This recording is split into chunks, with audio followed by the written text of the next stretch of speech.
Hi friends, welcome to my channel Sana kitchen and vlogs. ఈరోజు నేనైతే dry fruit లడ్డూనైతే చేస్తున్నాను. మీ పిల్లలు వీక్గా ఉన్నారా, రక్తం లేదా అయితే ఈ లడ్డూని చేసి పెట్టండి. ఫస్ట్ అయితే ఇక్కడ ఉన్న ఇంగ్రీడియంట్స్ అన్నీ తీసుకోండి. తర్వాత అయితే ఒకటొకటిగా వేపేసుకోండి. ఫస్ట్ బాదం పప్పు, జీడిపప్పును అయితే వేపేసేయండి. తర్వాత అయితే పుచ్చగింజల పప్పు, సన్ఫ్లవర్ సీడ్స్, గుమ్మడి గింజల స్వీట్స్ అయితే వేపేసేయండి. నెక్స్ట్ అయితే శనగిత్తనాలు వేపేసేయండి. లాస్ట్గా అయితే నువ్వులను అయితే దోరగా వేపేసేయండి. తర్వాత కొంచెం నెయ్యి వేసుకొని కిస్మిస్ని వేపేసేయండి. ఈ అన్నిటిని అయితే మిక్స్ చేసేసేయండి. తర్వాత అయితే కొంచెం పలుకులు అయితే దీన్ని అయితే మిక్సీ పట్టేసేయండి. తర్వాత అయితే ఖర్జూరాన్ని అయితే కిస్మిస్ కూడా మిక్సీ పట్టేసేయండి.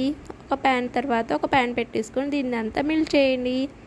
కొంచెం అయితే తేనె వేసుకోండి. 2 టీ స్పూన్స్ పెద్ద స్పూన్తోనే వేసాను. తర్వాత అయితే ఇది మొత్తం వేసేసి లడ్డూలాగా చుట్టేసుకోండి. అంతే ఫ్రెండ్స్, ఇదైతే అయిపోయింది. Bye friends.